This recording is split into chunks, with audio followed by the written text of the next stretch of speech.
Dans un petit quartier chaud et bruyant de Dakar, là où les rues racontent toutes une histoire, vivait un garçon de 14 ans nommé Mamadou. Ce n'était pas un enfant comme les autres. Les autres jouaient au foot dans la rue, faisaient des blagues, se bagarraient parfois pour des choses banales. Mamadou, lui, rêvait. Mais pas de petits rêves, pas de rêve normal. Il rêvait d'impossible, de futur, de robots, d'intelligence artificielle. Il rêvait comme si son âme était plus grande que le monde autour de lui. Chaque jour après l'école, il marchait 30 minutes pour rejoindre le centre communautaire, un vieux bâtiment où trônait un ordinateur poussif, lent, bruyant. Mais c'était le seul qu'il pouvait toucher. Pendant que les autres enfants jouaient sur des sites de jeux, Mamadou cherchait comment programmer, qu'est-ce qu'un robot, comment créer une intelligence artificielle, comment devenir ingénieur quand on n'a rien. Ses yeux brillaient devant chaque image, chaque vidéo, chaque ligne de code qu'il voyait. Mais un jour, il arriva devant la porte du centre et trouva un papier, fermé jusqu'à nouvel ordre. Il resta planté là, incapable de bouger, comme si une partie de lui venait de s'effondrer. Il s'assit devant la porte. Les jours passèrent. Il revenait chaque soir, comme si l'endroit allait se rouvrir par miracle. Mais rien. Silence, poussière, vide. Un soir, il rentra tard. Son père, assis sur une natte, le regarda avec compassion. « Mamadou, tu dois accepter que certains rêves ne sont pas pour nous. Nous ne sommes pas nés dans ces familles-là. » Ces mots, il les reçut comme un coup, comme une condamnation. Mais il refusa d'y croire. Il refusa la fatalité. Il refusa la vie ordinaire qu'on lui proposait. Puisqu'il n'avait plus d'ordinateur, il s'en fabriqua un, à sa manière. Il récupéra des feuilles jetées, des cahiers déchirés, même des papiers imprimés d'un côté et vierges de l'autre. Il cousit tout cela avec un fil qu'il dénicha dans la boîte à couture de sa mère. Ce fut son premier carnet de connaissances. Il y recopiait tout ce qu'il apprenait à l'école, tout ce qu'il entendait dans les discussions, même ce qu'il voyait dans les publicités ou les journaux. C'était devenu sa machine à apprendre, mais les autres élèves se moquaient de lui. « Tu crois que tu vas devenir ingénieur en écrivant sur des feuilles trouvées dans les poubelles ? Hé, Robotman, c'est ton ordinateur en carton !» Mais Mamadou venait d'un monde où la souffrance n'était pas une raison d'arrêter. C'était une raison de continuer. Un jour au tableau, un professeur dit « Mamadou, je sais que tu travailles beaucoup, mais sois réaliste. Tu n'y arriveras jamais. Pas dans cette voie-là. » La classe éclata de rire. Mais Mamadou resta debout et répondit calmement « Je ne changerai pas de direction. Je changerai seulement de vitesse. » Ce jour-là, un futur venait d'être déclenché. À 16 ans, il devint le meilleur élève de son lycée. Mais ce succès n'était pas gratuit. Mamadou étudiait la nuit, souvent à la lumière d'une bougie. Parfois la cire coulait sur ses feuilles. Parfois ses cahiers brûlaient un peu. Mais il continuait. À 18 ans, il construisit un petit robot avec un vieux moteur trouvé dans un jouet cassé, des piles fatiguées, des fils récupérés dans un poste radio hors d'usage. Ce robot ne marchait que quelques secondes. Mais pour lui, c'était la preuve qu'il n'était pas fou. À 19 ans, il tenta un concours technologique local. Il arriva avec 3 bouts de fil et un robot bancal.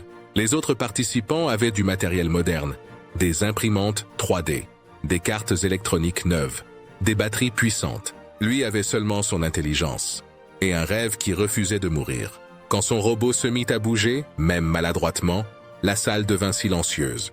Les juges se regardèrent. Puis l'un d'eux dit « Ce garçon n'a rien, mais il a tout. » Il gagna le concours. Pour la première fois de sa vie, il sentit qu'on reconnaissait sa valeur. À 20 ans, il reçut une bonne nouvelle. Une bourse partielle pour étudier en informatique. C'était un rêve. Mais il manquait encore la moitié de la somme. Il alla voir des proches, des voisins, même des anciens professeurs. Personne ne l'aida. Alors il travailla. Vendeur dans un marché, livreur dans la ville, réparateur de téléphone, guide pour touristes. Il faisait tout ce qu'il pouvait. Et le soir, il étudiait encore. Il dormait parfois 3 heures par nuit. Il mangeait 1 fois par jour. Mais il ne s'arrêtait pas. Un soir, à bout, il pleura, seul dans sa petite chambre, sans bruit, sans force. Pourquoi tout est si dur pour moi? Puis, en cherchant un mouchoir, il tomba sur son vieux carnet cousu de ses mains. Il l'ouvrit et vit une phrase qu'il avait écrite quand il avait 14 ans. Les chemins trop simples n'ont jamais créé des personnes exceptionnelles. Il essuya ses larmes, il se leva et repartit travailler le lendemain. À 21 ans, il avait économisé assez pour compléter sa bourse. Il partit étudier en informatique. Un voyage qui lui fit peur, mais aussi espoir. À 22 ans, il développa un premier petit logiciel. À 23 ans, il créa un prototype d'IA agricole. À 24 ans, son invention commença à intéresser des investisseurs. À 25 ans, il fut invité à une conférence internationale. Dans la grande salle éclairée par des projecteurs, Mamadou monta sur scène. Il se rappela, la porte fermée du centre communautaire, son carnet fait de papier recyclé, la bougie qui brûlait ses feuilles, les moqueries à l'école, les nuits blanches, les refus, les larmes, le professeur qui lui avait dit « Tu n'y arriveras jamais ». Il respira profondément et déclara « J'ai échoué 1000 fois, mais jamais je n'ai abandonné une seule fois. Je suis la preuve que les rêves ne sont pas réservés à ceux qui ont tout, mais à ceux qui ne renoncent jamais. » L'audience se leva. Ovation, applaudissements interminables.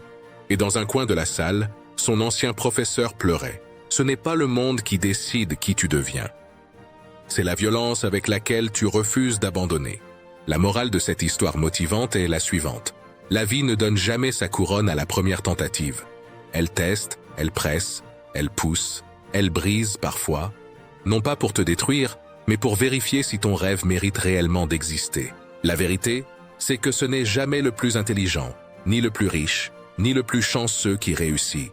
C'est celui qui a appris à continuer quand tout le monde s'arrête. Celui qui se relève alors que tout son corps lui dit d'abandonner. Celui qui transforme ses cicatrices en carburant. L'échec ne t'arrête jamais. Ce qui t'arrête, c'est la façon dont tu regardes l'échec. Tu peux choisir de le voir comme une fin, ou tu peux décider d'en faire un tremplin.